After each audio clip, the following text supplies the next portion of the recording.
Genghis Khan versus Alexander the Great. Who wins in a fight? Mongols were exceptional archers and could even shoot with deadly accuracy while riding a horse. Genghis Khan, of course, had mastered this formidable task and could kill a man from 100 meters away. Not much info on whether Alexander used a bow. Not too unlikely, but again, his main weapon was a sword and shield. He probably would have had archery training, but likely not to the same extent as Genghis Khan, since archery was not such a deep part of Macedonian culture. So technically, Genghis Khan could finish the fight from far off before it even started. However, Alexander's shield changes things up a bit. Of course, it's safest to shoot from as far away as you can. Mongol bows can shoot arrows up to nearly 50 meters a second. But realistically, if you tried to shoot someone 100 meters away, that would give them 2 seconds to react. Too much time. Time that Alexander can use to block the arrow with his shield. His circular shield was around 120 centimeters, so if Genghis Khan tries to end the fight from afar, Alexander could literally just curl up behind his shield. Boring, yes, but definitely practical to survive. And anyway, there would probably be wind affecting the shot, like 100 meters is too far. You need to get closer to Alexander the Great, and getting close to this guy is dangerous. Now, before things get too physical, this is the time to mention that in this scenario they are not the same age, but the age at which each of them carried out the conquests for which they are famous.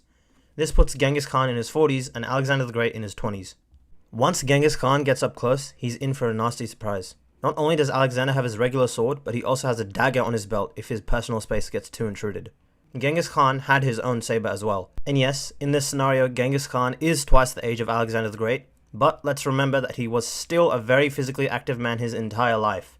If anything, this extra age would give Genghis Khan valuable experience and knowledge that Alexander the Great just would not have. If it came to unarmed hand-to-hand combat, Genghis Khan is estimated to have stood 1.7 meters and will put his weight at 80 kilograms.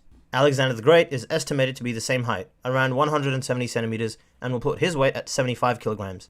So not too much difference. Alexander the Great definitely did receive training in unarmed combat, though perhaps it was not so heavily emphasized. Genghis Khan, on the other hand, wrestling was, and still is, an integral part of Mongolian culture. From a young age, Genghis Khan was trained to take down opponents without the aid of weapons. So, who wins? It's a tough decision, but since I have to choose, I'll say that the winner will be Genghis Khan. You might be surprised with this decision, or you might not, but I chose him just because I think he would have had superior ranged weaponry, would have had a more stocky, muscular build than Alexander, and that he received much more unarmed combat training through his wrestling. But this win definitely would not come easily. Alexander the Great would definitely be a formidable opponent. Who do you guys think would win? Let me know in the comments and subscribe for more theoretical matchups just like this.